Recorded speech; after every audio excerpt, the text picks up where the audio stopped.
अर्जुन ने challenge accept कर लिया था कि क्या वो अब उस चैलेंज को पूरा कर पाएगा। देखेंगे आज के एपिसोड में। दोस्तों, द साइलेंट मिलेनियर कहानी के एपिसोड नंबर 11 में आपका हार्दिक स्वागत है। अगर आप पहली बार आए हैं तो चैनल को सब्सक्राइब कर लें और वीडियो को लाइक और शेयर जरूर करें। चलिए शुरू करते हैं आज की कहानी।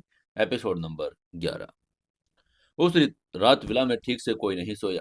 मीरा अपनी माँ के साथ कमरे में थी और उसे सब कुछ बता रही थी कि कैसे अर्जुन ने उसे हर बार बचाया है। उसकी माँ समझ रही थी कि अर्जुन एक देवता के समान है, लेकिन वो भैरव के खौफ से स्ट्रांग था। उधर अर्जुन अपनी बालकनी में खड़ा था। कल का दिन उसके लिए उसकी जिंदगी का सबसे बड़ा दिन होने वाला था। एक तरफ कॉलेज के एनुअल फेस्ट था, जहां तान्या पूरे कॉलेज के सामने अपने अग्निहोत्री बहू बनने की अनाउंसमेंट करने वाली थी, और जहां अर्जुन ने उसे जमीन पर पटकने का पूरा जाल बिछा दिया था। और दूसरी तरफ घर पर ताऊ जी भैरव सिंह का इम्तिहान था। उसे यह भी साबित करना था कि वो मीरा के लायक है और उसे सम्मान के साथ अपनाना चाहता था। वो इसके बारे में सोच ही रहा था कि तभी उसका फोन बजने लगा। उसने देखा नित्या का कॉल आ रहा था। जैसे ही उसने फोन उठाया, दूसरी तरफ से नित्या ने कहा, सर, कल कॉलेज फेस्ट के लिए सब रेडी है। सुशांत ने तान्या को रिंग देने का प्लान बनाया है सबके सामने, और उसी वक्त आपकी एंट्री होगी। सारी मीडिया, सारे स्टूडेंट्स वहीं होंगे। कल हम सुशांत की सच्चाई सबके सामने बता देंगे कि वो अग्निहोत्री परिवार का हिस्सा नहीं, वो बस एक मैनेजर है जिसके बारे में शायद रणविजय अग्निहोत्री जी को पता भी नहीं होगा। उसकी बात सुनकर अर्जुन मुस्कुराया। उसने एक्साइट होकर कहा, परफेक्ट नित्या। अर्जुन के चेहरे पर एक कुटिल और विजयी मुस्कान तैर गई। उसकी आंखों में एक ऐसी चमक थी जो सिर्फ एक माहिर शिकारी की आंखों में होती है, जब शिकार जाल के बिल्कुल बीचों बीच आ चुका होता है। उसने मुस्कुराकर कहा, कल मुंबई के इतिहास का सबसे बड़ा तमाशा होने वाला है। कल कॉलेज के उस फेस्ट में सिर्फ जश्न नहीं मनेगा, बल्कि कल तान्या मेहता का वो गुरूर हमेशा हमेशा के लिए टूटेगा, जिसे अपने दौलत की नींव पर उसने खड़ा किया। दूसरी तरफ से नित्या ने पूरी सहमति जताकर कहा, सब तैयार है सर। सुशांत अपनी भूमिका निभाने के लिए बिल्कुल रेडी है। कल का दिन तान्या कभी नहीं भूल पाएगी। गुड, अर्जुन ने कहा और फोन काट दिया। उसने अपने फोन को जेब में डाला और विला की उस विशाल बालकनी में मुंबई के आसमान की तरफ देखने लगा। चांद बादलों की ओट में छुपने की कोशिश कर रहा था। ठीक वैसे ही अर्जुन के दुश्मन उससे छुपने में नाकाम कोशिश कर रहे थे। तभी हवा का एक ठंडा झोंका उसके चेहरे से टकराया। कल का दिन अर्जुन के लिए एक दो धारी तलवार पर चलने जैसा था। कल उसे दो महायुद्ध लड़ने थे। पहला युद्ध अपने प्यार और अपनी मीरा को पाने के लिए ताऊ जी भैरव के सामने अपनी काबिलियत और सच्चाई साबित करना। दूसरा युद्ध अपनी सबसे बड़ी दुश्मन ताना मेहता को उसकी औकात याद दिलाना, उसे हमेशा के लिए खत्म करना। शेर अब अपनी गुफा से बाहर आ चुका था और पूरी तरह से शिकार के लिए तैयार था। लेकिन अर्जुन अभी सिर्फ इन दोनों प्रॉब्लम्स के बारे में ही सोच रहा था। वो इस बात से बिल्कुल अनजान था कि जब वो तान्या को तबाह करने के लिए बिसात बिछा रहा है, ठीक उसी वक्त दूसरे कोने में एक और बहुत खतरनाक षड्यंत्र उसी के खिलाफ रचा जा रहा था। मुंबई के सबसे पोस्ट इलाके मालाबार हिल में एक सी फेसिंग पेंट हाउस में खामोशी और धुएं का राज था। इस पेंट हाउस की मालकिन कोई और नहीं बल्कि ईशानी सिंघानिया थी। सिंघानिया इंडस्ट्रीज की इकलौती और बहुत घमंडी वारिस। वहीं ईशानी, जिसे अर्जुन ने रणविजय अग्निहोत्री का नाम इस्तेमाल करके मेहता रिफाइनरी से बेरंग और बेइज्जत करके लुटाया था। ईशानी उस दिन की हार को भूल नहीं पाई थी। अर्जुन ने उसके अहंकार को चोट पहुंचाई थी और वह नासूर बन चुकी थी। ईशानी एक लाल रंग के डिजाइनर गाउन में, हाथ में महंगी रेड वाइन का गिलास ली, एक लेदर के काउच पर बैठी थी। उसकी आंखों में नफरत की आग साफ दिखाई दे रही थी। उसके ठीक सामने सिर झुकाए एक लड़का बैठा था। ये कोई और नहीं बल्कि विकी था। वही विकी जो अभी कॉलेज का सबसे रईस और बिगड़ैल लड़का हुआ करता था। लेकिन आज उसकी हालात किसी सड़क साफ भिखारी से कम नहीं थी। खन्ना इंडस्ट्रीज के दिवालिया होने के बाद विकी के पिता जेल जाने की कगार पर थे। उनकी गाड़ियां, उनके क्रेडिट कार्ड, सब कुछ छिन चुका था। यहाँ तक कि उसकी गर्लफ्रेंड सिरिया ने भी पैसे खत्म होते ही उसे मक्खी की तरह अपनी जिंदगी से निकाल कर फेंक दिया। तभी ईशानी ने अपनी वाइन का घुट भरा, विकी की तरफ देखकर हिकारत भरी नजर से कहा, विकी, मैंने तुम्हें यहाँ सिर्फ मेरी डिजाइनर कुर्सी तोड़ने के लिए नहीं बुलाया। मैंने तुम्हें एक काम दिया था। कुछ भी करो, मुझे उस अर्जुन की गर्दन अपने हाथ में चाहिए। उसने ईशानी सिंघानिया से पंगा लिया और मैं उसे ये साबित करना चाहती हूँ कि सिंघानिया से टकराने वालों की राख भी शहर में नहीं मिलती। विकी ने अपना सिर उठाया और उसके चेहरे पर बेबसी और गुस्सा दोनों थे। उसने धीरे से कहा, मैं कोशिश कर रहा हूँ ईशानी, लेकिन वो साला अर्जुन, वो अब फटीचर अर्जुन नहीं रहा। उसके पास पावर आ गई है। मुझे नहीं पता कैसे, लेकिन वो हर बार बच निकलता है। उसकी बात सुनते ही ईशानी अपनी जगह से उठी और विक्की के बिल्कुल करीब आकर खड़ी हो गई। उसने विक्की के ठुड़ी को अपनी उंगली से ऊपर उठाया और बोला, तुम्हारे पापा के बैंकरप्ट होने के बाद, जब तुम्हारे सारे दोस्तों ने, यहाँ तक कि तुम्हारी उस लालची गर्लफ्रेंड रिया ने भी तुम्हें लात मार दी, तब किसने तुम्हें संभाला? मैंने। मैंने तुम्हारे डैड को जेल जाने से रोका। मैंने तुम्हें रहने के लिए जगह दी। क्यों? क्योंकि तुम मुझे हमेशा से थोड़े पोटेंशियल वाले लगते हो। ईशानी असल में विकी को पहले से ही लाइक करती थी, लेकिन उसका घमंड उसे बात मानने से नहीं देता था। अब विकी की लाचारी का फायदा उठाकर वो उसे अपना मोहरा बनाना चाहती थी। ईशानी ने अपनी आवाज में थोड़ा नर्म और आकर्षक बनाकर कहा, विकी, अगर तुम अर्जुन से मेरा बदला लेने में मेरी मदद करोगी, अगर तुम उसे मेरे पैरों में लाकर डाल दोगे, तो मैं वादा करती हूँ, मैं तुम्हारी गर्लफ्रेंड बनने के लिए तैयार हूँ। सोचो विकी, ईशानी सिंघानिया तुम्हारी होगी। सिंघानिया इंडस्ट्रीज का पैसा, पावर, स्टेटस सब कुछ तुम्हारा होगा। तुम वापस उसी कुर्सी पर बैठोगे जहां से तुम गिरे थे, बल्कि उससे भी ऊंची कुर्सी पर। उसकी बात सुनकर विकी की आंखों में एक अजीब सी चमक आ गई। ईशानी का ये ऑफर किसी डूबते को जहाज मिलने जैसा था। वैसे भी अर्जुन के साथ अपने पर्सनल उसके इशू भी थे। अर्जुन ने न सिर्फ उसे होटल में बेइज्जत किया था, बल्कि कॉलेज में भी उसका सारा रुतबा खा लिया था। सबसे बड़ी बात, रिया ने विकी को सिर्फ इसलिए छोड़ा क्योंकि उसके पास अब पैसे भी नहीं थे। विकी जानता था कि ईशानी का साथ देकर उसे वो सब कुछ मिल जाएगा जो उसने खोया है। वो रिया जैसी लड़कियों को अपने जूतों की नोक पर रख सकेगा। इसलिए विकी ने आश्वस्त होकर कहा, मैं तैयार हूं ईशानी। अर्जुन ने मेरी जिंदगी बर्बाद की है। मैं उसे नहीं छोड़ूंगा। तुम बस मुझे ये बताओ कि करना क्या है। मैं उस अर्जुन को बहुत दर्दनाक मौत दूंगा। उसकी रूह भी कांप जाएगी। ईशानी मुस्कुराई। उसने अपना वाइन का ग्लास विकी के होठों से लगाकर कहा, दैट्स माय बॉय। अब सुनो मेरा प्लान।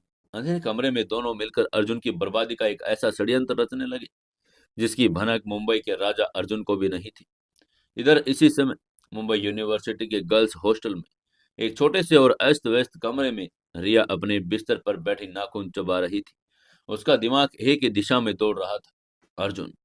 रिया ने जब विकी को छोड़ा था, तब एक नए शिकार की तलाश में थी, लेकिन उसे हाल ही में कॉलेज की गॉसिप्स और अपनी आंखों देखी सच्चाई में पता चल चुका था कि अर्जुन अब वो पहले वाला फटीचर गरीब अर्जुन नहीं रह गया था। उसने अपनी आंखों से अर्जुन को मुंबई के सबसे महंगे आलीशान हिडन क्लॉथ्स रूम में 50,000 की ड्रेस का एक स्वाइप खरीदते देखा था। उसने पिछले कुछ दिनों में चुपचाप अर्जुन का पीछा किया था। तब उसको पता चला कि अर्जुन गोल्डन हाउसिंग सोसाइटी के एक 12 करोड़ की विला में रहता है। रिया के पास रखा तकिया उसने दीवार पर मारकर खुद से कहा, ओह, मैं कितनी बड़ी बेवकूफ हूँ। जिस हीरे को मैंने कोयला समझकर फेंक दिया, आज वो पूरी दुनिया की आंखों को चकाचौंध कर रहा है। विकी तो साला खोखला निकला। असली करोड़पति तो अर्जुन था। रिया को अब अर्जुन की वो सादगी, उसका प्यार, उसका केयरिंग नेचर याद आ रहा था। लेकिन ये याद किसी सच्चे पछतावे की वजह से नहीं था, बल्कि अर्जुन की दौलत की वजह से था। वो जानती थी कि अगर अर्जुन उसका हो गया, तो उसे जिंदगी में कभी किसी चीज की कमी नहीं होगी। वो फिर से रानी बनकर रह सकेगी। इसलिए अब वो हर हाल में अर्जुन के पास वापस जाना चाहती थी। लेकिन उसके सामने एक बहुत बड़ी दीवार थी। ये दीवार थी मीरा। रिया जानती थी कि अर्जुन अब उस साधारण सी बहन जी टाइप मीरा के साथ है। रिया को यह बात हजम नहीं हो रही थी कि अर्जुन जैसा अमीर और स्मार्ट लड़का मीरा जैसी लड़की के साथ कैसे रह सकता है।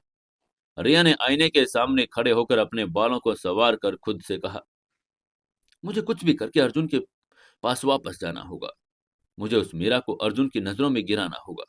अर्जुन मुझे प्यार करता था। पहला प्यार कभी नहीं मरता। मैं अपने हुस्न और अपनी बातों के जाल से उसे फिर से अपना बना लूंगी। कल कॉलेज फेस्ट है। कल मैं अर्जुन को यह साबित कर दूंगी कि मैं उसके लिए परफेक्ट हूँ। ये सब सोचकर रिया की आंखों में एक शातिर चमक आ गई। वो अर्जुन की दौलत पाने के लिए किसी भी हद तक जाने के लिए तैयार थी। अगली सुबह विला नंबर 360 में एक अजीब सी हलचल थी। सूरज की किरणें अभी पूरी तरह से मुंबई के आसमान पर फैली नहीं थी। अर्जुन उठ गया था। उसे पता था कि आज का दिन उसके लिए अग्नि परीक्षा का दिन है। उसने जल्दी से शावर लिया और एक साधारण लेकिन बहुत ही सलीकेदार सफेद शर्ट और काले रंग के ट्राउजर पहन ली। वो नहीं चाहता था कि ताऊ जी के सामने वो कोई अमीर बिगड़ैल लड़का लगे। जैसे ही अर्जुन अपने कमरे से बाहर निकला, हॉल की तरफ बढ़ा, उसके कदम ठिठक गए। हॉल के एक बड़े से सोफे पर ताऊ जी अपने लाठी के सहारे पूरी राजपूती शान और कड़कपन के साथ बैठे हुए थे। ऐसा लग रहा था वो जैसे बहुत देर से अर्जुन के बाहर आने का इंतजार कर रहे थे। अर्जुन ने उनके पास जाकर इज्जत के साथ सिर झुकाकर कहा, राम राम ताऊ जी। तभी भैरव ने उसके ऊपर से नीचे तक देखा और कहा, राम राम छौरे, जल्दी उठ गया तू, शहर का होकर भी। आगे से अर्जुन ने शालीनता से जवाब देकर कहा, आदतें गांव की ही है ताऊ जी, कहिए मैं आपके लिए क्या कर सकता हूँ। भैरव सिंह अपनी जगह से खड़े हुए। उनकी लंबी चौड़ी कद काठी अर्जुन के सामने एक पहाड़ जैसी लग रही थी। उन्होंने अर्जुन को घूर कर कहा, तुझे जो करना है वो तू शाम को करेगा। तूने कल कहा था ना कि तू मीरा की हर तकलीफ में उसके साथ खड़ा रहेगा। तूने कहा था कि मैं उसे यहाँ से नहीं लेकर जा सकता। अर्जुन ने बिना डरे कहा, जी ताऊ जी, मैं अपनी बात पर कायम हूँ। ये कहकर उसने सम्मान के साथ ताऊ जी से आंखें मिलाई। तभी आगे से ताऊ जी ने अपनी मूंछों पर ताव देकर कहा, ठीक है, तो सुन, तुम आज दिन भर अपना काम शहर का कर ले, लेकिन शाम का सूरज ढलने तक पहला तुम मेरे पास आ जाइए।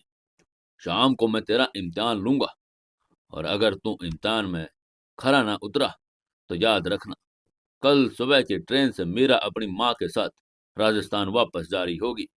तू कुछ ना कर पावेगा।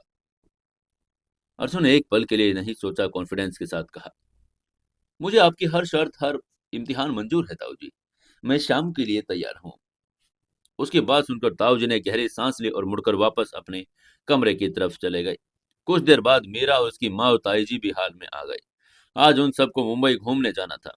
अर्जुन जानता था कि इन औरतों ने अपनी जिंदगी का ज्यादातर हिस्सा गांव की चार दीवारी में बिता दिया। वो इन्हें अब शहर की सबसे अच्छी और सुरक्षित झलक दिखाना चाहता था। क्योंकि अर्जुन को कॉलेज जाना था, शाम को इम्तिहान की तैयारी भी करनी थी, इसलिए उसने इस काम के लिए अपने सबसे भरोसेमंद असिस्टेंट नित्या की ड्यूटी लगा दी। ठीक 9 बजे नित्या एक बहुत शानदार और आरामदायक लग्जरी वैन टोयोटा वेलफेयर लेकर विला के गेट पर खड़ी थी। नित्या ने बहुत ही सम्मान के साथ मीरा की माँ और ताई जी का स्वागत किया। नित्या ने मुस्कुराकर कहा, नमस्ते आंटी जी, नमस्ते ताई जी, अब मैं आप लोगों को पूरा मुंबई दिखाऊंगी। मीरा की माँ इस महल जैसे घर और इस बड़ी गाड़ी को देखकर अभी भी हैरान थी। उन्होंने अपनी बेटी के कान में धीरे से पूछा, मीरा बेटी, ये सब, ये अर्जुन सच में बहुत बड़ा आदमी है क्या? उनकी बात सुनकर मीरा मुस्कुराई और अपनी माँ का हाथ पकड़कर बोली, हाँ माँ, वो बहुत बड़ा आदमी है, लेकिन उसका दिल इस शहर से भी बड़ा है। आप लोग आराम से मुंबई दर्शन कीजिए। इसके बाद नित्या उन सबको लेकर मुंबई दर्शन, जुहू चौपाटी, सिद्धि विनायक मंदिर और गेटवे ऑफ इंडिया के लिए निकल गई। मीरा के मन में अपनी माँ को खुश देखकर एक सुकून था, लेकिन ताऊ जी के शाम वाले इम्तिहान का डर अभी भी उसे अंदर से खाए जा रहा था। मीरा और परिवार के जाने के बाद अर्जुन भी अपनी गाड़ी निकालकर कॉलेज की तरफ रवाना हो गया। आज कॉलेज में एनुअल फेस्ट का दिन था। पूरे कैंपस में रंग बिरंगे झंडे, पोस्टर्स, लाइट्स को सजा दिया गया था। छात्र छात्राएं बड़े एक्साइटेड थे, लेकिन अर्जुन के अंदर एक अलग ही तरह की एक्साइटमेंट थी। आज उसे तान्या को उसके बुने हुए जाल में गिराना था। आज सुशांत भरी महफिल में तान्या को अग्निहोत्री नाम की अंगूठी पहना के नाटक करेगा, और ठीक उसी वक्त अर्जुन तान्या की दुनिया को ताश के पत्तों की तरह बिखेरने वाला था। अर्जुन अपनी गाड़ी को पार्किंग में लगाकर कॉलेज की मेन कॉरिडोर से होते हुए लाइब्रेरी की तरफ जा रहा था। उसका दिमाग सुशांत को दिए गए निर्देश को दोहरा रहा था। वो अपने ख्यालों में इतना मग्न था कि उसके सामने से आ रही परछाई को उसने नहीं देखा। धड़ाम, लेकिन तभी कोई बहुत ही तेजी से अर्जुन से जाकर टकराया। अर्जुन तो अपनी जगह पर स्थिर खड़ा रहा, लेकिन सामने वाला इंसान अपना बैलेंस खोकर अर्जुन की बाहों में गिरने वाला था कि अर्जुन ने उसे पीछे से पकड़कर कहा, ओह आई एम सॉरी। एक बहुत ही जानी पहचानी बनावटी और मीठी आवाज अर्जुन के कानों में पड़ी। अर्जुन ने नीचे देखा। उसकी बाहों में कोई और नहीं, रिया थी। रिया ने आज बहुत ही खूबसूरत तंग फिटिंग वाली लाल ड्रेस पहनी थी। उसके बाल खुले और परफ्यूम की तेज महक आ रही थी। यह कोई इत्तेफाक नहीं था। रिया पिछले 1 घंटे से लाइब्रेरी के पास अर्जुन का इंतजार कर रही थी। मौका देखते ही उसने जानबूझकर अर्जुन से टकराने का नाटक कर दिया था। अर्जुन को देखते ही रिया की आंखों में एक शिकारी वाली चमक आ गई थी। उसने तुरंत अपने चेहरे पर एक मौसमियत और बेचारगी का नकाब ओढ़कर कहा, अर्जुन, तुम? रिया ने ऐसे एक्टिंग की जैसे उसे यकीन न हो रहा हो। वो अर्जुन से अलग होने के बजाय उसके और करीब आ गई। वहीं अर्जुन का खून खोल गया। उसने तुरंत रिया को अपने कंधों से हाथ हटाए और एक कदम पीछे हटकर बोला, देख कर चलो रिया, मुझसे दूर रहो। लेकिन रिया हार मानने वालों में से नहीं थी। उसने अर्जुन की ठंडी आवाज को इग्नोर किया और आगे बढ़कर बहुत ही प्यार से अर्जुन की शर्ट की आस्तीन को अपनी उंगलियों से पकड़ लिया। रिया ने अपनी आंखों में नकली आंसू लाकर कहा, अर्जुन, प्लीज ऐसे बातें मत करो। तुम्हें नहीं पता कि मैं कितने दिनों से तुमसे बात करने के लिए तड़प रही हूँ। मुझे एहसास हो गया है अर्जुन, मुझसे बहुत बड़ी गलती हो गई थी। लेकिन अर्जुन ने एक पल के लिए भी पिघलने का संकेत नहीं दिया। वो एक पत्थर की मूर्ति की तरह खड़ा रहा। उसने रूखेपन से कहा, गलती? तुम्हारी जिंदगी में गलती और सौदे में कोई फर्क नहीं रिया। अब हटो मेरे रास्ते से, मुझे क्लास के लिए लेट हो रहा है। ये कहकर अर्जुन मुड़ने लगा, लेकिन रिया ने उसका हाथ कसकर पकड़ लिया। रिया ने रोने का नाटक करके गिड़गिड़ा कर कहा, प्लीज अर्जुन, बस 2 मिनट मेरी बात सुन लो। विकी एक जानवर था, उसने मुझे धोखा दिया। लेकिन जब मैं उससे दूर हुई तब मुझे एहसास हुआ कि असली प्यार क्या होता है। तुम तुम वो इंसान थे जो मेरे हर नखरे उठाते थे। तुम वो थे जिसने मुझे सच्चा प्यार किया। मुझे पता है उस वक्त मैं लालची हो गई थी, लेकिन अब मैं बदल गई हूँ अर्जुन। मैं तुम्हारे पास वापस आना चाहती हूँ। मैं सब कुछ पीछे छोड़ने को तैयार हूँ। हम फिर से एक नई शुरुआत कर सकते हैं। रिया को लग रहा था कि उसका इमोशनल कार्ड अर्जुन को जरूर पिघला देगा। आखिर अर्जुन कभी उसके लिए पागल हुआ करता था। लेकिन अर्जुन के चेहरे पर एक हिकारत भरी व्यंग्यात्मक मुस्कान आई। उसने रिया के हाथ को झटके से अपने हाथ से हटा दिया। उसने कड़क आवाज में कहा, तुम बदल गई हो या तुम्हें मेरी बदली हुई हैसियत का पता चल गया? अर्जुन के शब्दों में ऐसा जहर था कि रिया एक पल के लिए सहम गई। रिया ने अनजान बनने का नाटक करके कहा, क्या क्या क्या क्या मतलब? अर्जुन ने अपनी आवाज को सख्त करके कहा, यह ड्रामा बंद करो रिया। मुझे पता है तुमने मुझे हिडन क्लॉथ्स में 50,000 की शॉपिंग करते देखा था। तुम्हें पता चल चुका है कि मैं गरीब नहीं हूँ। तुम्हारा प्यार मेरे लिए नहीं जागा, मेरे बैंक बैलेंस के लिए जागा है। तुम जैसे लड़कियां कभी प्यार नहीं कर सकती। तुम सिर्फ इन्वेस्टमेंट करती हो, और मैं अब तुम्हारी इस घटिया इन्वेस्टमेंट का हिस्सा नहीं बनूंगा। उसकी बात सुनकर रिया का चेहरा उतर गया। उसका दांव उल्टा पड़ रहा था, लेकिन उसने एक आखिरी तीर फेंकने की कोशिश की। उसने चिल्लाकर कहा, अर्जुन, तुम मुझे गलत समझ रही हो। मैं सच में तुमसे प्यार करती हूँ, और मैं जानती हूँ कि तुम आजकल उस मीरा के साथ हो। मीरा का नाम रिया के मुंह से सुनते ही अर्जुन की आंखों में अंगारे दहक उठे। उसने गुस्से में कहा, अपनी गंदी जुबान पर लगाम लो, उसका नाम मत लो। लेकिन रिया अब बौखला गई थी। उसने अर्जुन को भड़काने की कोशिश करके कहा, तुम तुम कितने अंधे हो अर्जुन। तुम्हें लगता है कि वो मेरा कोई सती सावित्री है? वो बेचारी और साधारण सी दिखने का नाटक करती है। तुम देखना, वो लड़की सिर्फ और सिर्फ तुम्हारे पैसों के पीछे है। उसे पता चल गया है कि तुम अमीर हो, इसलिए वो तुम्हारी उसके साथ चिपकी हुई है। जिस दिन उसे मौका मिलेगा, वो तुम्हारे पैसे लेकर भाग जाएगी। तुम्हें पता भी नहीं चलेगा कि वो एक गोल्ड डिगर है। अर्जुन, मेरी मानो, वो तुम्हें बर्बाद कर देगी। लेकिन रिया के मुंह से मीरा के लिए गोल्ड डिगर और पैसे लेकर भाग जाएगी ऐसे शब्द सुनते ही अर्जुन के अंदर का सारा नियंत्रण टूट गया। उसके शरीर की नसें तन गई। उसका जबड़ा कस गया और रिया के इतने करीब आ गया कि रिया डर के मारे एक कदम पीछे हटकर दीवार से सट गई। अर्जुन ने अपनी उंगली रिया के चेहरे की तरफ उठाई। उसकी आवाज इतनी भारी और खौफनाक थी कि आसपास से गुजर रहे स्टूडेंट्स भी रुक कर देखने लगे। अर्जुन एक दबे हुए तूफान की तरह गरज कर बोला, तुम्हारी हिम्मत कैसे हुई मेरा के बारे में ऐसे बोलने की? तुम उसकी तुलना अपने जैसे बिकाऊ और लालची सोच से कर रही हो। मेरा वो लड़की है जिसने तब मेरा साथ दिया था जब मैं फटे कपड़ों में सड़कों पर घूमता था। मीरा वो लड़की है जिसने खुद भूखे रहकर भी सड़े हुए फल खाकर मेरी भूख मिटाने की कोशिश की। जब उसके पास खाने के लिए एक वक्त की रोटी के पैसे नहीं थे, तब भी उसने मुझे अपना हिस्सा खिलाया था। उसकी बात सुनकर रिया की आंखें फटी रह गई और डर के मारे कांप रही थी। लेकिन अर्जुन रुका नहीं। उसने आगे कहा, गोल्ड डिगर वो नहीं, तुम हो। तुम और तान्या जैसी लड़कियां जो इंसान को उनकी गाड़ियों के ब्रांड्स और बैंक बैलेंस से तोलती है। मीरा को पैसों का कोई मतलब नहीं। अगर आज मैं सड़क पर वापस आ जाऊं तो वो मेरे साथ फुटपाथ पर सोने के लिए तैयार हो जाएगी। और रही बात पैसों की, अर्जुन ने रिया की आंखों में सीधा देखकर कहा, एक अजय घमंड के साथ, तो सुन लो, मेरे पास इतना पैसा है कि तुम जैसी हजार रियाओं और तान्याओं को खरीद कर अपने नौकरों की कतार में खड़ा कर सकता हूं। लेकिन मेरी दोस्त मीरा के पैरों की धूल के बराबर में नहीं, क्योंकि उसकी रूह सच्ची है। तुम्हारी रूह रूह सड़ चुकी है तुम्हारी। ये कहकर अर्जुन ने गहरी सांस ली और अपना आखिरी फैसला सुनाकर कहा, आज के बाद अगर तुमने कॉलेज में या कहीं भी मीरा की तरफ देखने की कोशिश की या उसका नाम लेने के लिए जुबान पर अपनी कोशिश की, तो मैं कसम खाता हूं रिया, मैं तुम्हारी वो हालात करूंगा कि तुम आईने में अपना चेहरा देखने से डरोगी। अब मेरे रास्ते से हट जाओ। ये कहकर अर्जुन ने रिया को कंधे से एक जोरदार धक्का दिया और वहां से आगे बढ़ गया। वहीं रिया दीवार के सहारे जमीन पर बैठ गई। उसके पैरों से जान निकल चुकी थी। उसे आज एहसास हो गया था कि अर्जुन अब उस ऊंचाई पर पहुंच चुका है जहां तक रिया सोच भी नहीं सकती। और मीरा मीरा वो मुकाम हासिल कर चुकी है। रिया ने अपनी बेवकूफी और लालच में हमेशा के लिए उसे खो दिया।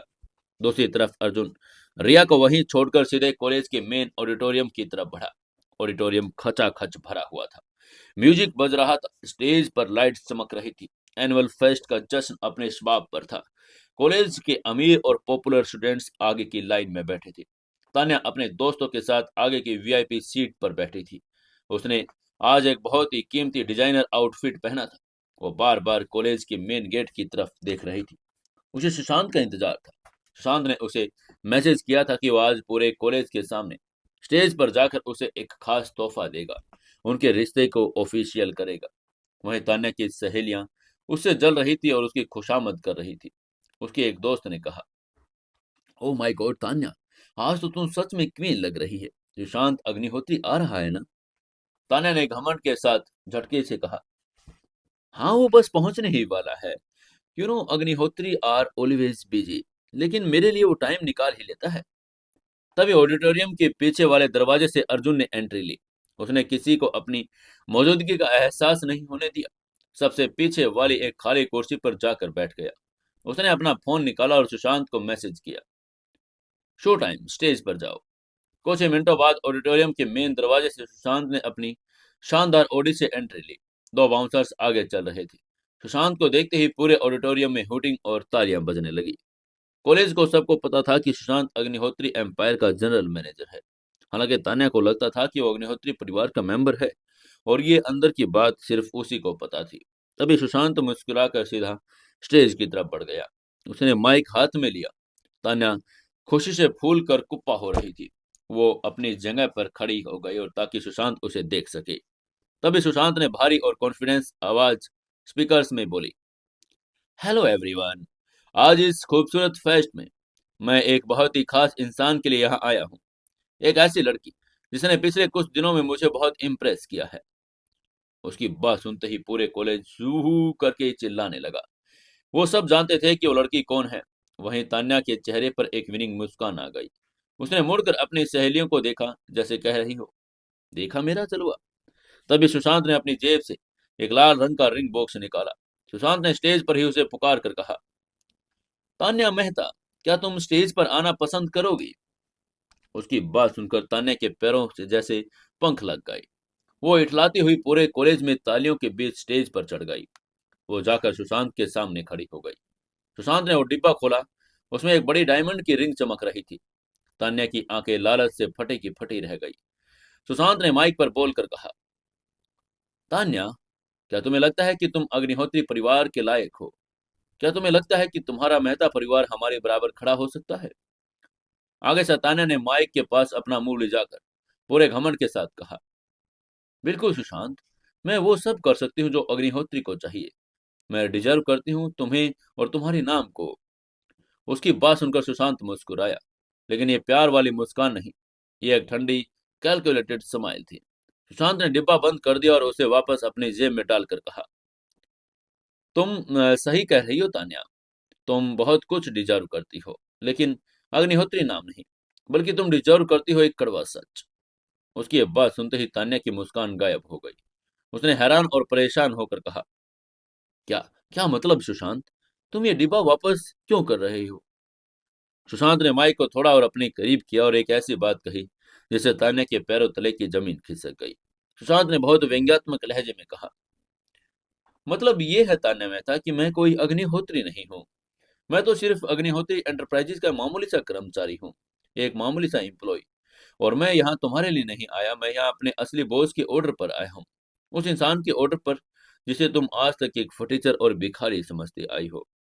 उसकी बात सुनकर तान्या का चेहरा सफेद पड़ गया। उसका शरीर कांपने लगा। उसने गुस्से में कहा, तुम क्या बकवास कर रहे हो? कौन बॉस?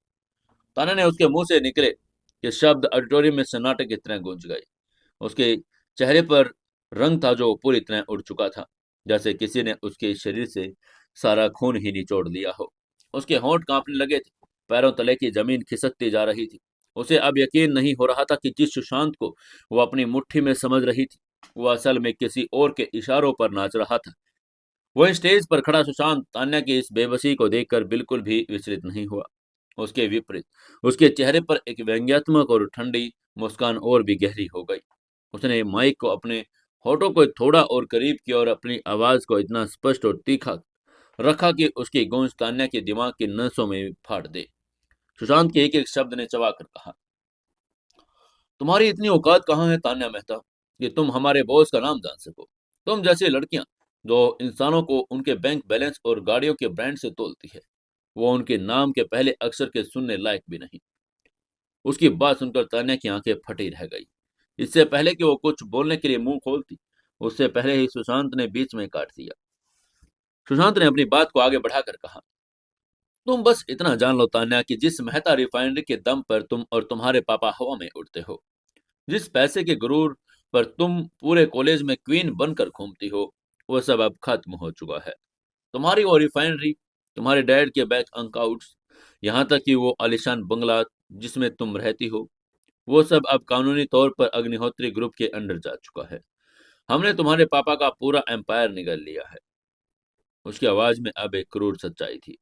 उसकी यह बात सुनकर तान्या ने पागलों की तरह चिल्लाकर कहा, नहीं, ये झूठ है, तुम झूठ बोल रहे हो।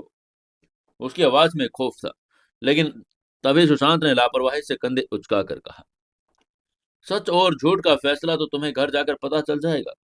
अब तुम ये सोचो, कल सुबह तुम और तुम्हारे पापा जाओगे कहाँ? किसी फुटपाथ पर, या शहर के किसी सस्ते से स्लम एरिया की किराए के मकान पर? उसकी बात पूरी होते ही ऑडिटोरियम में हजारों स्टूडेंट्स के बीच एक सामूहिक सुड़गुड़ाहट तोड़ गई। सब लोग शौक में थे। कॉलेज की सबसे अमीर और घमंडी लड़की आज सबके सामने कंगाल अनाउंस की जा रही थी। सुशांत ने अपनी बात को आखिरी और सबसे भयानक मोड़ दिया। उसने तान्या की आंखों में सीधा देखकर कहा, और अगर तुम्हारे उस छोटे से दिमाग में ये सवाल आ रहा है कि आखिर ऐसा क्यों हुआ, अगर तुम ये जानना चाहती हो कि अग्निहोत्री ग्रुप जैसी विशाल कंपनी ने तुम्हारे जैसे छोटे से परिवार के साथ ऐसा क्यों किया, तो तुम बस एक बात याद कर लेना। उसकी बात सुनकर सुशांत थोड़ा रुका, ताकि उसके शब्द तान्या के दिमाग में हथौड़े की तरह लगे। फिर उसने अपनी बात को आगे बढ़ाकर कहा, तुम बस ये जान लो तान्या कि तुमने हमारे बॉस को फटीचर कहा था। तुमने उनकी औकात पर सवाल उठाया था। और सबसे बड़ी बात, उनके जो गर्लफ्रेंड है, वो तुम्हारी एक घटिया साजिश और झूठी अफवाहों की वजह से आज मरते मरते बची थी। तुमने एक मासूम लड़की को नर्क में धकेलने की कोशिश की थी। इसके बाद सुशांत ने माइक को स्टैंड से निकाला और तान्या के बिल्कुल करीब आकर फुसफुसा कर कहा, अब आगे तुम खुद सोच लो तान्या कि तुमने किसके साथ ऐसा किया था। अपने दिमाग पर जोर डालो, तुम्हें हजारों सवालों के जवाब मिल जाएंगे। ये कहने के बाद सुशांत ने तान्या के रिप्लाई का और उसके रोने का इंतजार नहीं किया। उसने माइक को वहीं स्टेज के फर्श पर छोड़ दिया और धड़ से बड़ी और शान से पलटकर स्टेज से नीचे उतर गया। उसके दोनों बाउंसर्स उसके पीछे चल दिए। अपने ओड़ी में बैठकर ऑडिटोरियम से बाहर निकल गया। उसने अभी अभी कोई बहुत मामूली सा काम निपटाया था। वहीं स्टेज पर अब सिर्फ तान्या अकेली खड़ी थी। शांत के आखिरी शब्द उसकी कानों में बार बार गूंज रहे थे। उसने धीरे से कहा, फटीचर गर्लफ्रेंड झूठी अफवाह, तान्या का दिमाग तेजी से पीछे की तरफ दौड़ा। उसने इस कॉलेज में कई लोगों का मजाक उड़ाया था, कई लोगों को नीचा दिखाया था, लेकिन फटीचर शब्द का इस्तेमाल उसने हाल ही में किसके लिए किया था? उसे वो दिन याद आया जब उसने ग्रैंड एम्पायर होटल के बाहर एक लड़के को बेइज्जत किया था। अब उसे यह दिन याद आ गया जब उसने रेस्टोरेंट में रागिनी के सामने उसे लड़के का हाथ पकड़कर उसे अपना पालतू साबित करने की कोशिश भी की थी। उसे वो रात ही भी याद आई जब उसने एक फर्जी फोटो वायरल करवाई ताकि उस लड़के की असली गर्लफ्रेंड उसे छोड़कर चली जाए। तान्या ने कांपते होठों से ये नाम अपने आप उसके मुंह से फिसल गया। अर्जुन। अर्जुन। वो वही अर्जुन जिसने वो एक गरीब बेसहारा और अपने टुकड़ों पर पलने वाला समझ रही थी। वही अर्जुन जिसको उसने सुशांत के लिए छोड़ा था। सच्चाई का ये प्रहार इतना भयानक था कि तान्या के घुटनों से ताकत खत्म हो गई। जिस लड़के को उसने अपना मोहरा समझा था, असल में वो इस पूरे खेल का किंग ही था। अर्जुन ही अग्निहोत्री परिवार का वारिस था और अर्जुन ही वो बॉस था। तान्या ने अपने दोनों हाथों से अपना मुंह ढककर कहा, ओह माय गॉड। उसे समझ आ गया था कि सुशांत का उसकी जिंदगी में आना, वो महंगे गिफ्ट्स, वो इज्जत, सब कुछ अर्जुन का बिछा हुआ जाल था।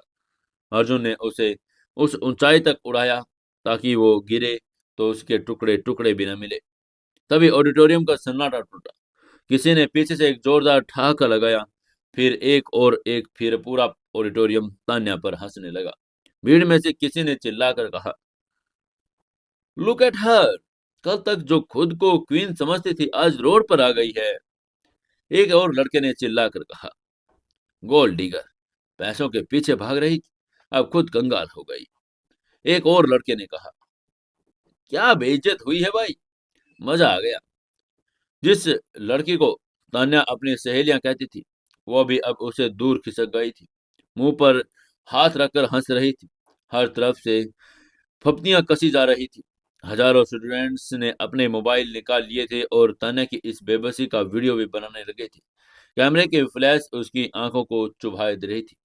तान्या, जो कुछ ही मिनटों पहले एक कॉलेज की स्टार, सबसे एलीट लड़की बनी हुई थी, क्योंकि उसे लगा था कि उसने अग्निहोत्री परिवार के साथ रिलेशन बना लिए, अब वो पूरे कॉलेज के सामने एक बहुत हंसी का पात्र बन चुकी थी।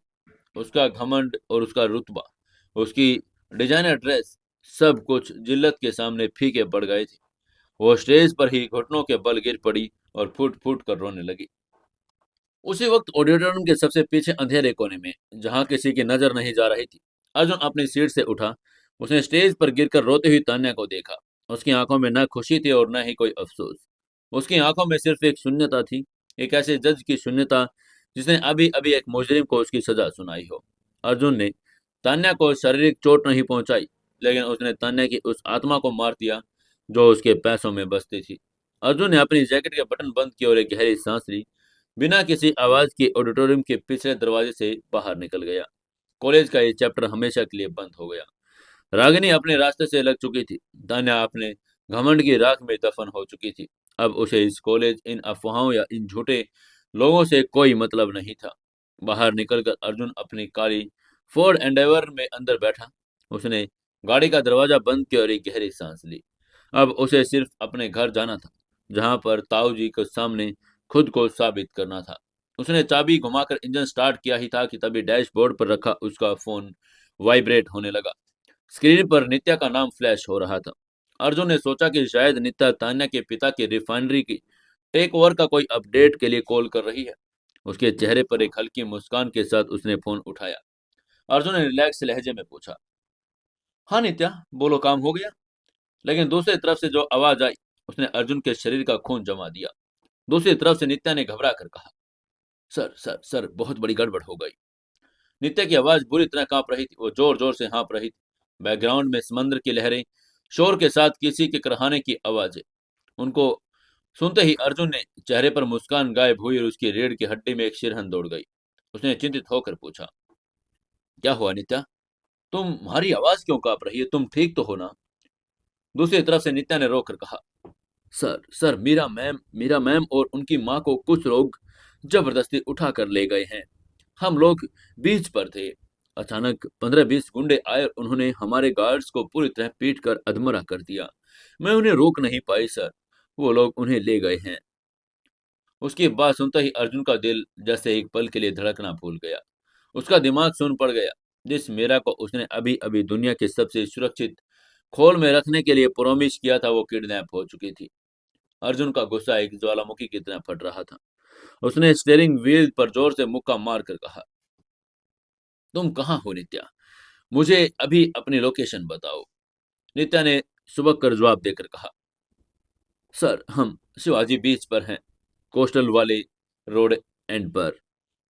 उसके बाद सुनते ही अर्जुन ने तुरंत कहा, मैं अभी वहां पहुंच रहा हूँ। गार्ड्स को वहां रहने को कहो, पुलिस को इन्फॉर्म मत करना, ये काम मैं खुद करूंगा। ये कहकर अर्जुन ने फोन काटा और गियर शिफ्ट किया।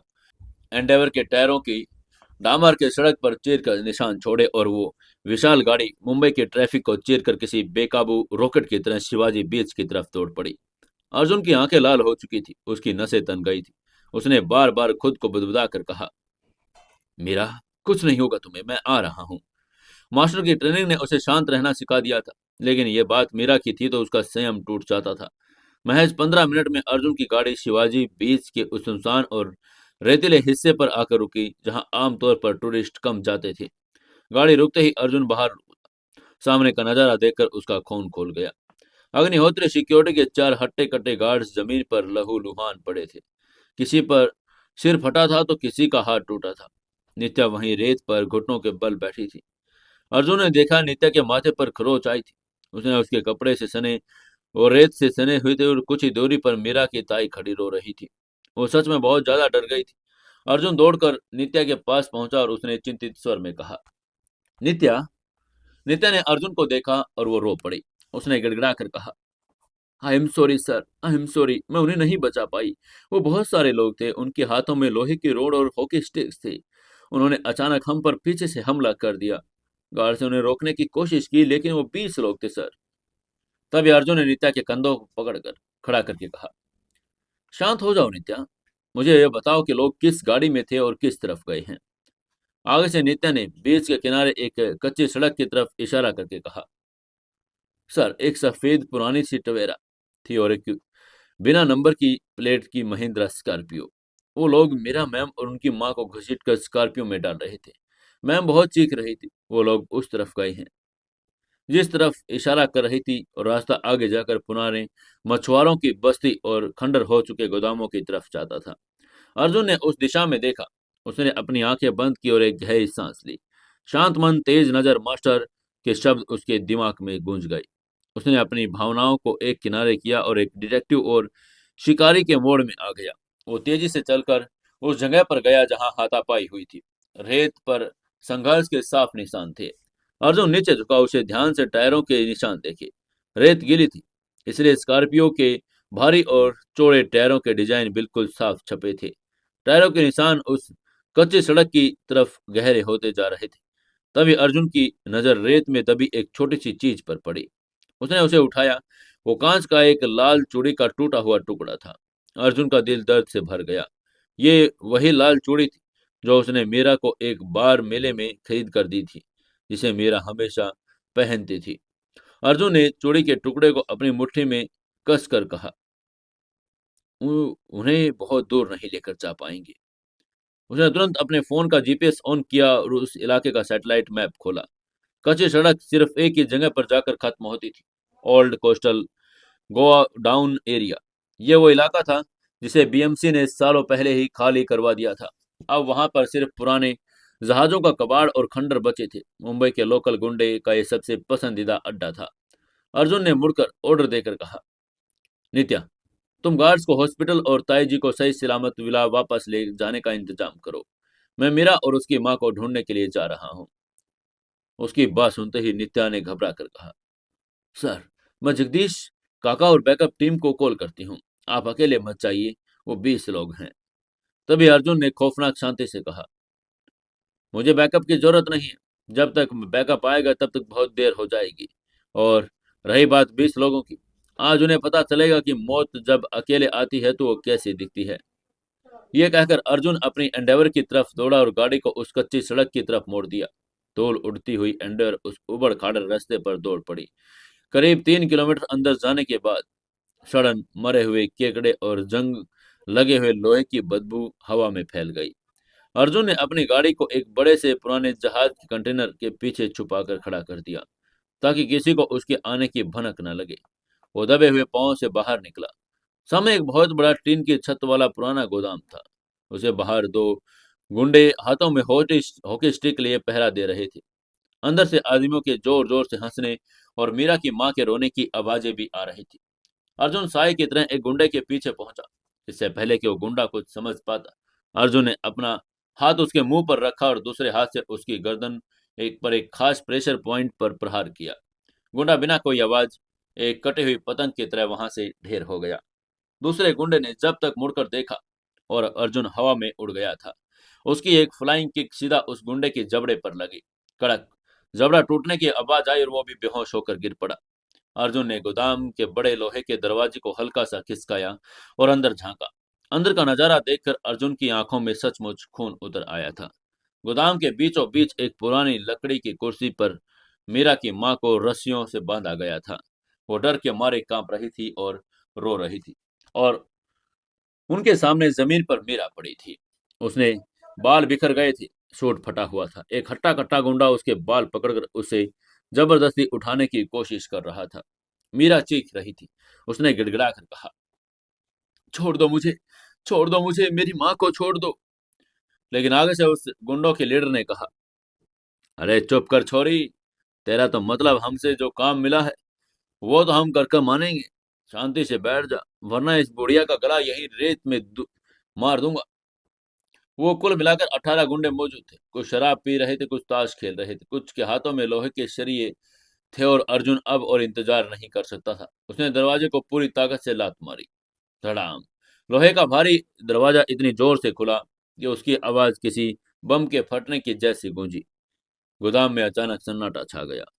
सबने मुड़कर दरवाजे की तरफ देखा।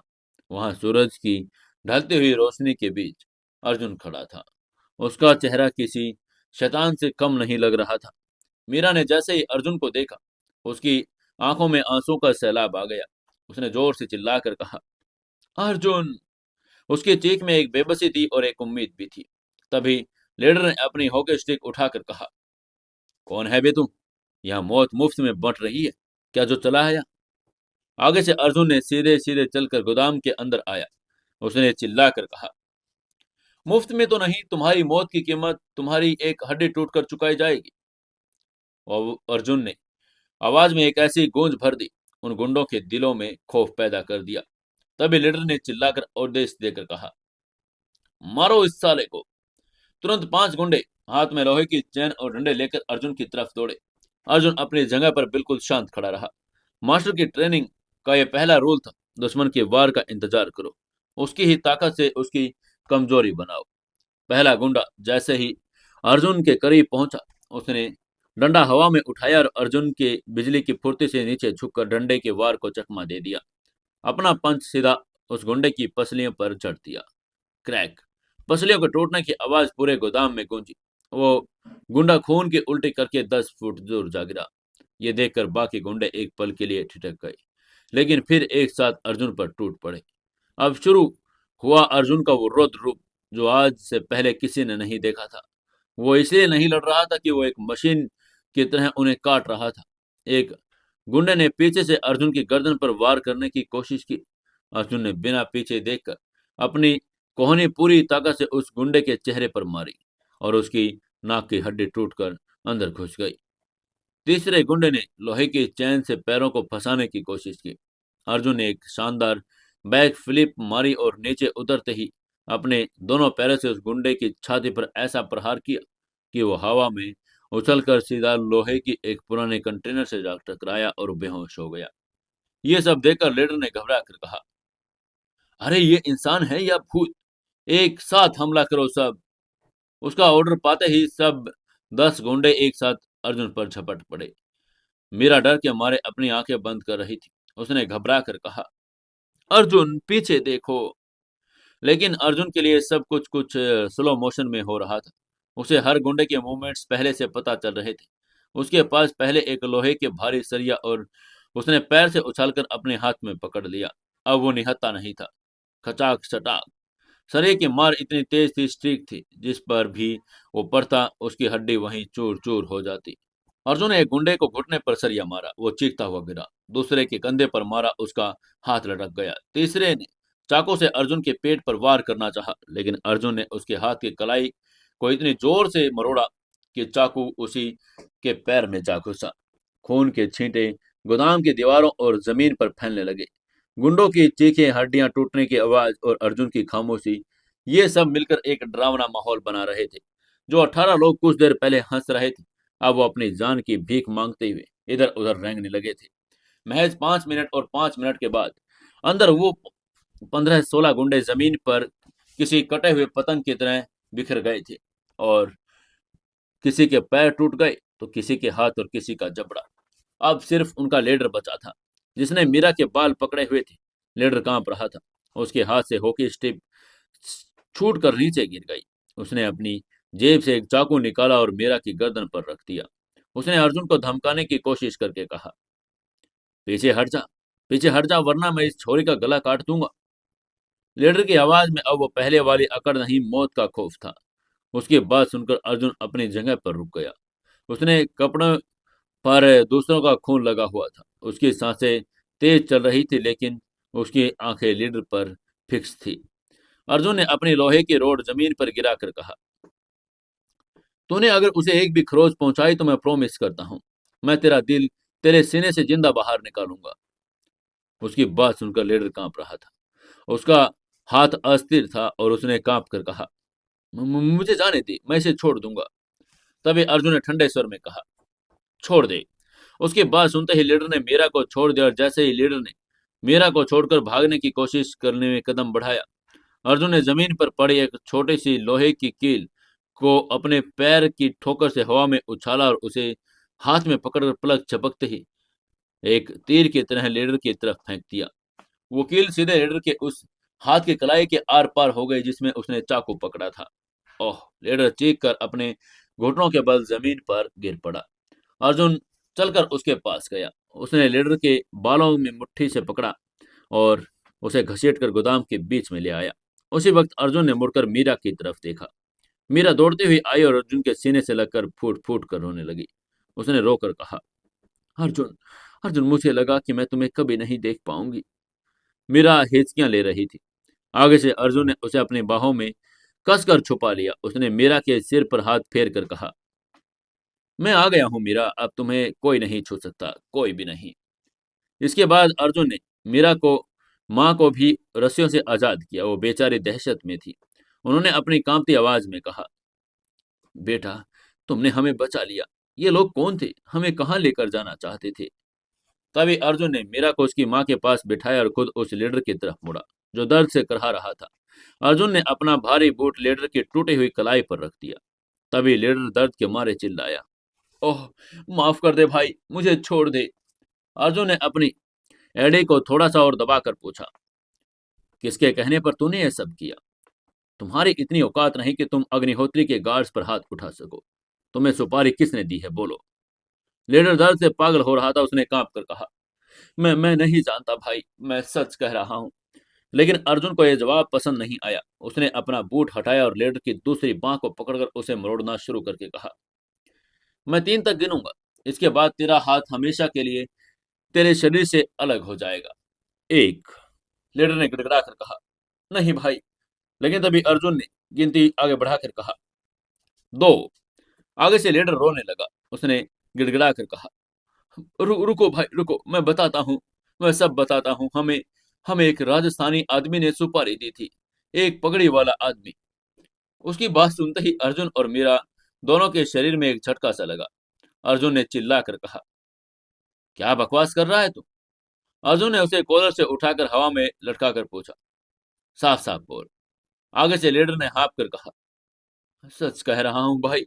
मी- वो आज दोपहर को हमारी ही बस्ती में आया था। उसने हमें 20,000 रुपए एडवांस दिए थे। उसने कहा था कि ये लड़की उसकी भतीजी है। वो इस लड़की और उसकी माँ को जबरदस्ती गांव में लेकर जाना चाहता था, लेकिन उसे पता था कि तेरे गार्ड्स उसे नहीं लेकर जाने देंगे। इसलिए उसने इसी काम पर हमें लगा दिया कि हम गार्ड्स को पीटकर उन्हें उठा लें और रात को 8 बजे बांद्रा टर्मिनस पर उसे सौंप दे। वो वहां से उन्हें ट्रेन में डालकर हमेशा के लिए राजस्थान लेकर जाने वाला था। उसकी ये बात सुनकर मीरा के पैरों तले की जमीन खिसक गई। उसने धीरे से फुसफुसा कर कहा, ताऊ जी। उसकी आवाज कांप रही थी। मीरा की बाह वही जमीन पर बैठ गई, सिर पटक कर रोने लगी। उन्होंने अपना माथा पीट कर कहा, हे भगवान, मेरे जेठ ने ही अपने ही परिवार की बच्ची को गुंडों से उठवा लिया, सिर्फ इसलिए क्योंकि वो उसे पढ़ाना नहीं चाहते। वो उस इंसान से दूर करना चाहते जो उसके लिए अपनी जान भी देने के लिए तैयार है। ये कैसा राजपूती असूल है, ये कैसा परिवार है। वहीं अर्जुन सन खड़ा था। उसका दिमाग सुन हो गया था। उसे याद आया कि कैसे सुबह भैरव सिंह ने उसे चैलेंज दिया था, शाम को मैं तेरा इम्तिहान लूंगा, अगर तुम हार गया तो मैं मीरा को गांव ले जाऊंगा। अब अर्जुन को पूरी साजिश समझ आ गई थी। ताऊ जी कभी कोई इम्तिहान लेना ही नहीं चाहते थे। उन्हें पता था कि वो अर्जुन को सीधी लड़ाई में या उसके रसूख के सामने नहीं हरा सकते। उन्हें यह भी पता था कि अर्जुन का घर और उसकी सिक्योरिटी इतनी टाइट है कि वहां से मीरा को जबरदस्ती निकालना नामुमकिन है। इसलिए उन्होंने मुंबई दर्शन का वो दिखावा किया। उन्होंने जानबूझकर मीरा और उसकी माँ को घर से बाहर भेजा ताकि वो अर्जुन की नजरों से दूर रह सके। फिर उन्होंने इस लोकल गुंडे को पैसे देकर वो किडनैपिंग करवाई ताकि अर्जुन को लगे कि ये किसी दुश्मन का काम है, और अगर वो आराम से मीरा को लेकर ट्रेन में राजस्थान फरार हो जाते। वो शाम का इम्तिहान सिर्फ एक धोखा और अर्जुन को विला में उलझाए रखने का लिए था। अर्जुन ने चिल्लाकर कहा, हो बस इतना धोखा। गुस्से में उसकी मुट्ठियां कस गई। उसकी आंखों का गुस्सा अब भैरव सिंह के लिए एक भयंकर प्रतिशोध में बदल चुका था। तभी मीरा ने रोकर उसके पास आई और उसने सिसक कर कहा, अर्जुन, ताऊ जी ने ऐसा क्यों किया? वो मुझसे इतनी नफरत क्यों करते हैं? आगे से अर्जुन ने मीरा के आंसू पोंछे और कहा, वो तुमसे नफरत नहीं करते मीरा, वो तुम्हारी आजादी से नफरत करते हैं। वो तुम्हारी उस उड़ान से नफरत करते हैं जो तुम मेरे साथ रहना चाहती हो और भरना चाहती हो। उन्हें लगता है कि वो इस शहर में आकर अपने गांव वाली तानाशाही चला सकते हैं। ये कहकर अर्जुन ने फोन निकाला।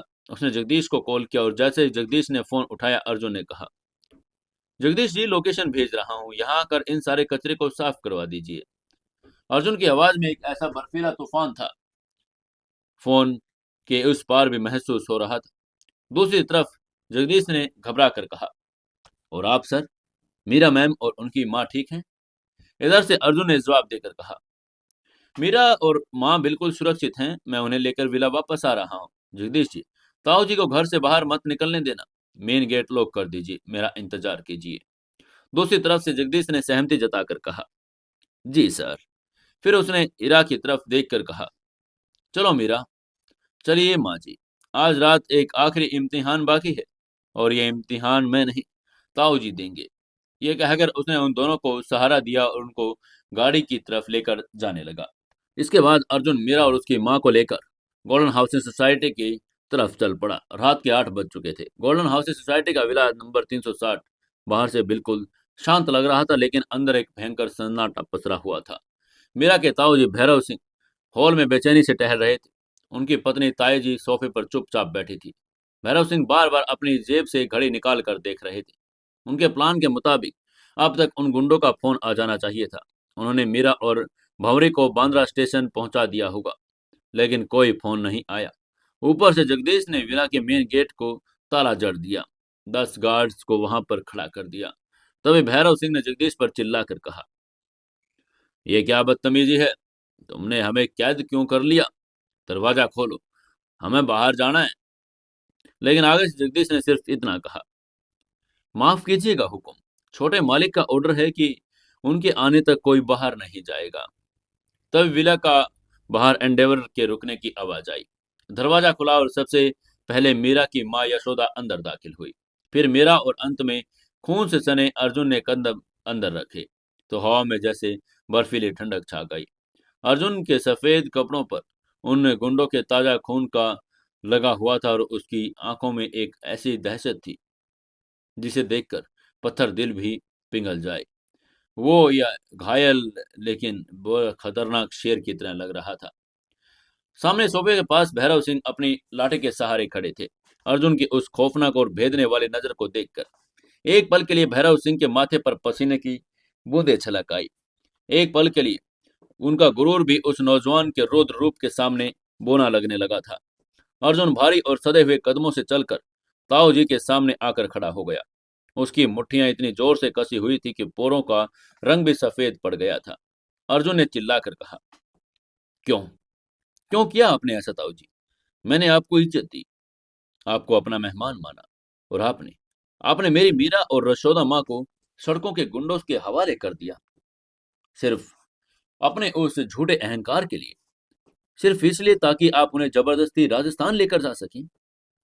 अर्जुन की आवाज में कोई चीख पुकार नहीं, बल्कि ऐसी खामोश गर्जना थी जो दीवारों को भी कपा दे। मीरा अर्जुन के पीछे खड़ी सिसक रही थी। यशोदा के चेहरे पर अपने जेठ की इस घिनौनी हरकत के लिए गहरा रोष था। ताए जी, जो सोफे पर बैठी थी, डर के मारे कांपने लगी। हॉल में कुछ सेकंड्स के लिए भारी सन्नाटा रहा। अर्जुन की आंखों में वो दहकती आग सीधे ताऊजी की आंखों में उतर रही थी। अर्जुन इंतजार कर रहा था कि ताऊजी अब कोई बहाना बनाएंगे या अपने बचाव में कुछ कहेंगे, लेकिन तभी एक ऐसा वाकया हुआ जिसकी उम्मीद वहां मौजूद किसी इंसान को नहीं थी। भैरव सिंह के चेहरे पर जो तनाव और जो शक्ति, जो खौफ अचानक गायब हो गया। उन्होंने अपनी लाठी को जमीन पर रखा और अपना सीना चौड़ा किया और फिर भैरव सिंह एक जोरदार गगनभेदी एहसास से गूंज उठे। वो इतने जोर से हंस रहे थे जिनकी आंखों के किनारों पर नमी आ गई। अर्जुन, मीरा, यशोदा और यहाँ तक कि जगदीश भी हक्के बक्के रह गए। जो इंसान अभी अपनी भतीजों को किडनैप करवाने के आरोप में रंगे हाथों पकड़ा गया था, वो इस तरह ठहाके कैसे लगा सकता था? वहीं अर्जुन का गुस्सा सातवें आसमान पर पहुंच गया। उसने चिल्लाकर कहा, ये क्या बदतमीजी है ताऊ जी? आप अपनी इस घिनौनी हरकत पर सफाई देने के बजाय हंस रहे हैं। तभी भैरव सिंह ने अपनी हंसी पर काबू पाया। उन्होंने अपनी मूछों पर ताव दिया और आगे बढ़कर बिना किसी डर के अर्जुन के दोनों हाथों पर अपने भारी हाथ रखकर कहा, वाह छोरे, तू तो सच में बब्बर शेर निकला। भैरव सिंह की आवाज में अब कोई ताना और नफरत नहीं थी, बल्कि एक ऐसा गर्व था जो पिता को अपने बेटे पर होता है। उनकी यह बात सुनकर अर्जुन कंफ्यूज हो गया। उसने अपनी बोहें सिकोड़ कर पूछा, क्या क्या मतलब? उसका गुस्सा अब एक पल के लिए थम सा गया था। तभी ताऊजी ने मुस्कुराकर अर्जुन की आंखों में देखा और कहा, अरे बावड़े, तूने क्या सोचा मैं भैरव सिंह अपने ही खून को, अपनी बच्ची को मुंबई के इन गुंडों के हाथों नीलाम करूंगा? मुझे अपनी इज्जत और अपनी बेटे की जान इतनी सस्ती लगती है क्या? उसकी बात सुनकर आगे से मीरा ने हैरान होकर पूछा, ताऊ जी, तो फिर ये सब क्या था? वो 20,000 रुपए, वो किडनैपिंग, वो गुंडे?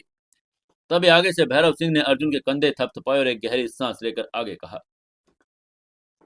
मैंने आज सुबह कहा था ना छोरे, मैं आज शाम को तेरा इम्तिहान लूंगा। मैं देखना चाहता था कि तेरे अंदर वो बाहुबल और हिम्मत है भी नहीं जो मेरी मीरा की रक्षा कर सके। यही यही तेरा इम्तिहान था अर्जुन। ये कहकर वो हल्के से मुस्कुराया। उसकी बात सुनकर पूरी महफिल सुन रह गई। ऐसा लगा जैसे किसी ने वक्त को रोक दिया। तभी ताऊ जी ने समझाकर आगे कहा, जब यशोदा ने मुझे गांव में बताया था कि एक शहर का लड़का मीरा की मदद कर रहा है, तो मुझे लगा कि कोई अमीर ज्यादा मेरी बोरी बच्ची को अपने जाल में फंसा लेगा। शहर के लड़के तो दिखावा करते हैं, मुसीबत आने पर पीठ दिखाकर भाग जाते हैं। मुझे तेरी दौलत, तेरे महल, तेरी इन बड़ी बड़ी गाड़ियों से कोई मतलब ना है अर्जुन। मुझे सिर्फ ये देखना था, जब मौत सामने खड़ी होगी तो तू मेरी बच्ची के लिए अपनी जान दांव पर लगा देगा या ना? ये कहकर ताऊ जी की आंखें नम हो गई। उनकी आवाज भर्रा गई। उन्होंने भावुक होकर आगे कहा, वो गुंडे, मैंने उन्हें सुपारी दी, लेकिन उन्हें सख्त हिदायत दी कि मीरा और यशोदा के शरीर पर एक खरोंच भी नहीं आनी चाहिए। वो सिर्फ एक नाटक था, तुझे भड़काने के लिए, तुझे उस गोदाम तक खींच कर लाने के लिए। मुझे देखना था कि तू पुलिस को बुलाकर उनके पीछे छुपता है, या फिर मुसीबत में मेरी बेटी को छोड़कर भागता है, या फिर खुद मैदान में उतरकर उन 20 आदमियों का सामना करता है। ताऊ जी बोलते जा रहे थे। अर्जुन अवाक खड़ा सुन रहा था। उसका सारा गुस्सा आंसू और सम्मान में अब बदलता ही जा रहा था। तभी ताऊ जी ने गर्व से सीना तान कर कहा, तू मेरे इम्तिहान में 100% पास हो गया छोरे। तूने अकेले उन 20 गुंडों की वो जो हालत की, जो हमारे राजपुताने के बड़े बड़े शूरवीर ना कर सके। लेकिन याद रख, अगर तू आज डर जाता, अगर तू वहां पहुंचने में नाकाम रहता, तो वो नाटक हकीकत में बदल जाता। मैं आज रात ही मीरा और यशोदा को लेकर हमेशा के लिए राजस्थान चला जाता। और तन्ने कभी ना पता चलता कि तेरी मीरा कहाँ गई। उसके बाद सुनते ही मीरा दौड़कर ताऊ जी के गले लग गई। उसने सिसक कर कहा, ताऊ जी, आप कितने बुरे हैं, आपने मेरी जान निकाल दी थी। ये कहकर मीरा फूट फूट कर रोने लगी। आगे से भैरव सिंह ने कठोर हाथों से मीरा के सिर पर प्यार से हाथ फेर कर कहा, अरे मेरी लाडो, तू रो क्यों रही है? मैं तेरा बाप हूँ। एक बाप अपनी बेटी को किसी के सिवा वाले कैसे कर सकता है, बिना उसे परखे? ये कहकर भैरव सिंह ने अर्जुन की तरफ देखकर अपने दिल का वो दर्द बयां किया, जो उन्होंने सालों से छुपा रखा था। उन्होंने अर्जुन की आंखों में देखकर कहा, अर्जुन, तू ना जानता, मीरा मेरे लाडले छोटे भाई की आखिरी निशानी है। वो मेरे दिल का टुकड़ा से। जब मेरा भाई इस दुनिया से गया था, तो मैंने उससे वादा किया था, मैं मीरा को कोई आंच ना आने दूंगा। मुझे उसकी चिंता 24 घंटे सताती है। बंबई जैसे जालिम शहर में, जहाँ इंसान इंसान को खा जाता है, मैं इसे अकेला कैसे छोड़ दूं? लेकिन आज तेरी आंखों में वो आग और तेरे कपड़ों पर लगा यह खून देखकर मैं निश्चिंत हो गया छोरे। ये कहकर भैरव सिंह ने अर्जुन के सामने हाथ जोड़ दिया और आगे कहा, अब मन में कोई चिंता ना रही, क्योंकि अब एक असली मर्द, एक रक्षक इसके साथ खड़ा है। मेरी तरफ से तुम्हारे इस रिश्ते को पूरी हरी झंडी से बेटा। मेरी मीरा को हमेशा खुश रखिए।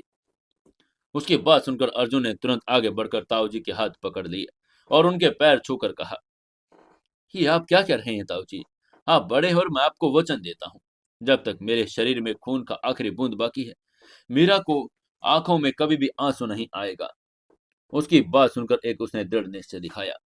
वहीं ये सब देखकर और सुनकर मीरा की माँ यशोदा और ताई जी भी रो पड़ी। वो जो गलतफहमी और डर पिछले कई सालों से इस परिवार को दीमक की तरह खा रहा था, वो आज हमेशा के लिए खत्म हो गया था। कुछ देर पहले विला में जो मातम और खौफ का माहौल था, अब पूरी तरह से एक त्योहार की खुशियों में बदल चुका था। जगदीश और नित्या भी ये सब देखकर भावुक हो गए। तभी ताऊ जी ने अपनी पुरानी कड़क आवाज में लेकिन एक मुस्कान के साथ कहा, अरे अब बहुत हो गया रोना धोना। मेरे दामाद ने आज बहुत बड़ी जंग लड़ी से। उसे भूख लगी होगी।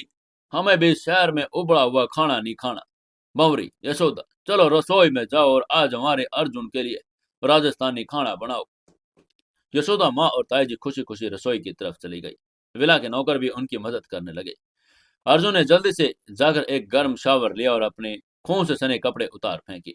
अब वो एक आरामदायक कुर्ते पजामे में नीचे हॉल में आया, तो पूरे घर में शुद्ध देशी घी, भुने हुए बेसन के मसालों की सौंधी सौंधी खुशबू महक रही थी, जो सीधे उसके दिल में उतर रही थी। डाइनिंग टेबल पर आज किसी 5 स्टार का खाना नहीं था, बल्कि ट्रेडिशनल दाल बाटी चूरमा, लहसुन की चटनी और छाछ सजाई गई थी। यहाँ त्योहार और खुशी का माहौल था, लेकिन उधर ईशानी सिंघानिया अपने प्लान के चरम पर थी। क्या करेगी अब ईशानी? क्या अर्जुन ईशानी को भी दबा पाएगा या नहीं? जानने के लिए जुड़े रहिए अपनी कहानी द साइलेंट मिलेनियर के साथ। दोस्तों, कहानी अगर अच्छी लगती है तो ज़्यादा से ज़्यादा शेयर करें, कमेंट करें और लाइक जरूर करें।